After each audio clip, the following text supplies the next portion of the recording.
Le corbeau, sans référence à une espèce en particulier, a une influence considérable sur la culture humaine puisqu'il est à présent aussi bien dans les mythes et les contes traditionnels amérindiens, nord-américains, sibériens ou nordiques que dans les légendes et la littérature de toutes les époques. Il y joue le plus souvent un rôle de fripon, de héros ou contribue par sa ruse à la création de l'homme.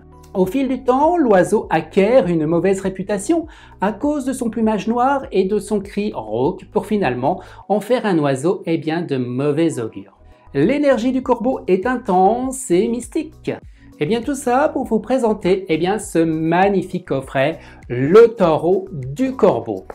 L'auteur a souhaité au travers de ce jeu que chaque carte soit une œuvre d'art qui rend hommage au corbeau et aux corneilles. Dans un second temps, l'auteur a souhaité insuffler à chaque image le symbole familier du Rider-Waite, de sorte que ceux qui font des tirages du tarot, tant amateurs que professionnels, puissent utiliser les arcanes avec une grande assurance sans avoir besoin de mémoriser de nouvelles interprétations. Mais voyons de plus près ce coffret. Alors voilà ainsi ce coffret, le tarot du corbeau.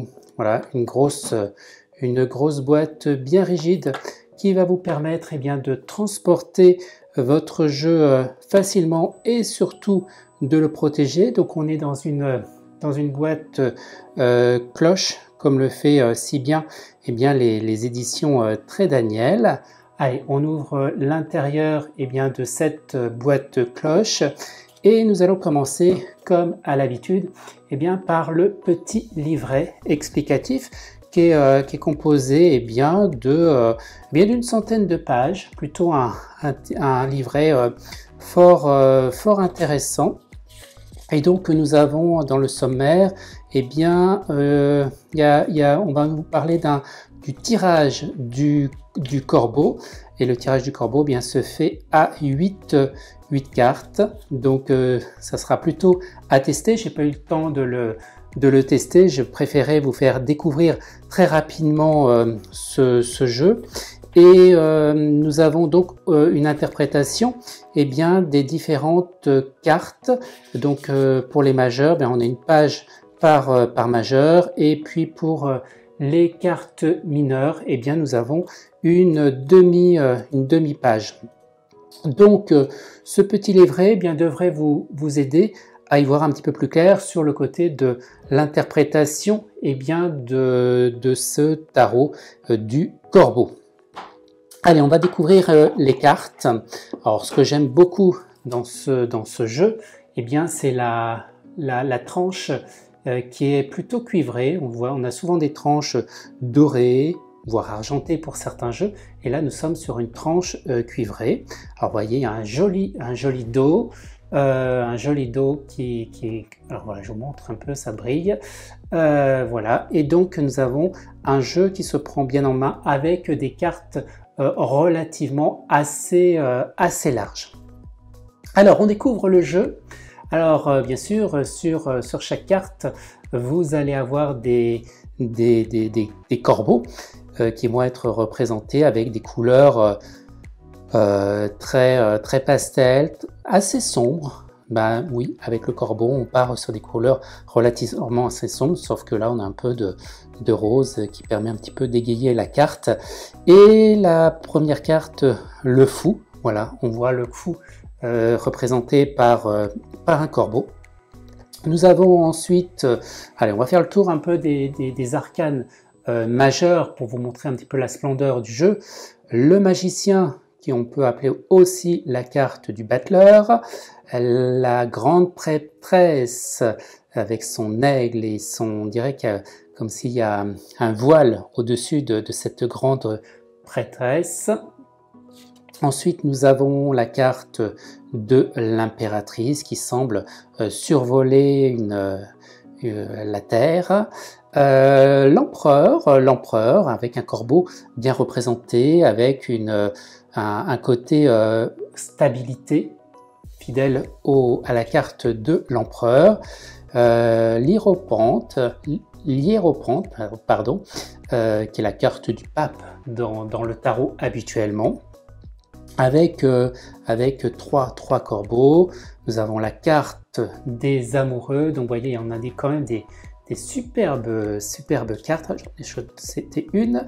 Nous avons la carte du chariot, la carte de la force. On retrouve le lion célèbre au tarot, et aussi le 8, le signe de l'infini qui est représenté sur cette carte. La carte de l'ermite avec le corbeau qu'on retrouve avec sa petite lanterne comme on retrouve habituellement dans le tarot, avec une image plutôt enneigée qui représente effectivement le côté de la solitude, le côté un petit peu triste de la carte de l'ermite, représentant également la solitude. La roue de fortune, là on voit un ensemble de corbeaux, il y a des animaux, on dirait un buffle, un lion, un serpent, un scorpion. La justice qui est représentée bien sûr toujours avec un corbeau. Le pendu avec une carte à l'envers carrément bien sûr. La mort un petit peu du corbeau, avec le squelette effectivement du corbeau. La tempérance, qui tient la fameuse coupe qui déverse dans l'autre coupe. Nous avons la carte du diable, on retrouve le symbole enchaîné du diable.